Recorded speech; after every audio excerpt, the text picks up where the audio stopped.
Have you ever stopped to think about what's really keeping you where you are? Not the obvious things, not the things that you can easily explain. I'm talking about the invisible ones, the things you don't even realize are holding you back. Think about that for a second, because life is strange like that. So, let me ask you today's question. What's keeping you where you are? Welcome, friends. I'm Fred. Here we talk about investment, business, real life, and training, all from my personal perspective. And this question today is a real life question because being stuck doesn't always look the same. And sometimes the strongest prisons are the ones you don't even see.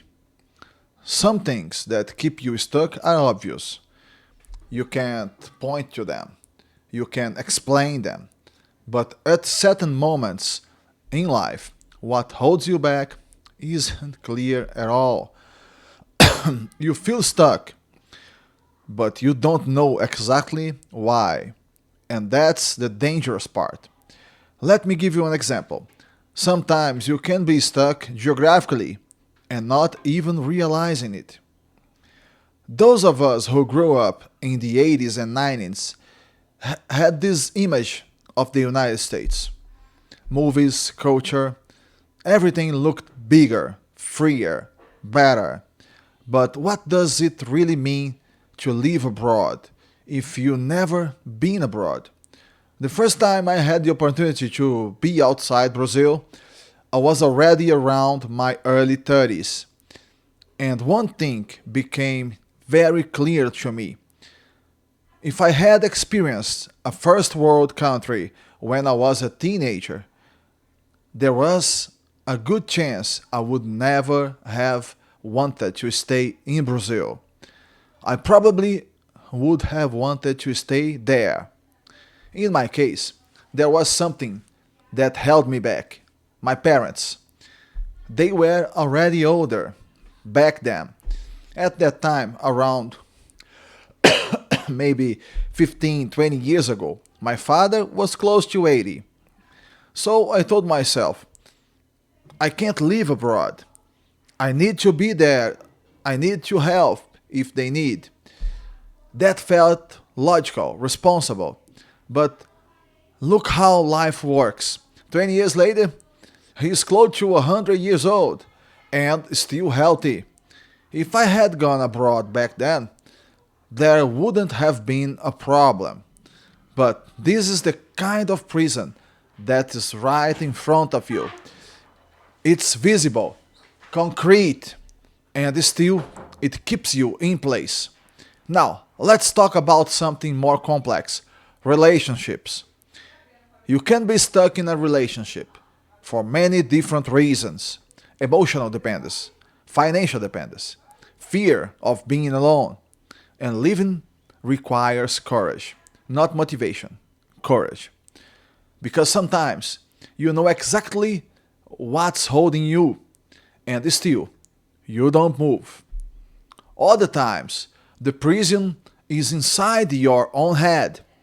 You want to train more, you want to improve physically, you want to evolve. But there is a self sabotage mechanism that stops you. You don't lack information, you don't lack desire, you lack alignment. And if you care about self development, you need to be brutally honest with yourself. Let me give you a very real example from my own life. Food. I've always had a hard time with diet. Most of the year, I manage reasonably well. I keep my weight under control. I stay within acceptable limits. But I have this weakness snacking. A cook here, a candy there, a soda, little things, all day long. Sometimes I will snack from breakfast until lunch. And there are days when I even skip lunch because I realize I already ate so much garbage that eating more would make it worse. This has held me back many times, my friends. Were moments when I wanted to reach a more refined physical shape, and I didn't. Not because I didn't know what to do, but because of this small, repetitive behavior. Are there strategies to fight this? Of course there are. And I fight it. I haven't given up on that battle. Sometimes I win, sometimes I lose. Sometimes I move up a level, sometimes I fall back. That's real life. That's how these prisons work. Another powerful prison is what psychology calls limiting beliefs. And honestly, that name fits perfectly. You don't believe something is possible for you. You believe it's possible for others, for other people, just not for you. I've experienced this many times in construction, especially financially. You imagine a project, you imagine the income, and then a thought appears. This isn't for me. I don't deserve this. This won't work for someone like me. When that happens, I do something very specific. I disconnect from the result completely. I stop thinking about whether it's possible, whether I deserve it, whether it will work, and focus only on the work, the process, because there's something important you need to understand. When you focus on the result, you create exceptions. And I mean expectations, not exceptions. And expectations lead to disappointment. Disappointment leads to abandonment. Let's use this YouTube channel as an example. If I build expectations around this, the chance that I quit it's enormous because I need to keep producing without seeing clear results for a long time. 6 months, maybe a year, maybe more. If I focus on the result, I will stop. So I don't. I focus on the process. Process over results. This applies to everything: business, construction, studying, languages. Take English, for example, for us Brazilians. Many people think fluency should come in 6 months. That's not true. 6 months won't make you fluent, but it will make you better. The real question is, can you study 1 hour a day indefinitely, 1 year, 2 years, without obsessing over the result? Just doing the work.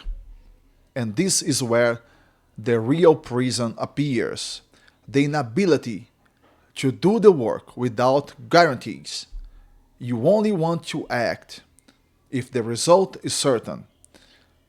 But life doesn't work like that. When you focus only on results, you create expectations. Expectations create frustration. Frustration makes you quit. And then you stay exactly where you are. So very often, what keeps us stuck is not lack of ability, not lack of opportunity, but the inability to commit to the process without emotional shortcuts. So, I'll ask you again, what's keeping you where you are? Is it something obvious or something invisible? Think about it. Thank you for being here, and I see you in the next video.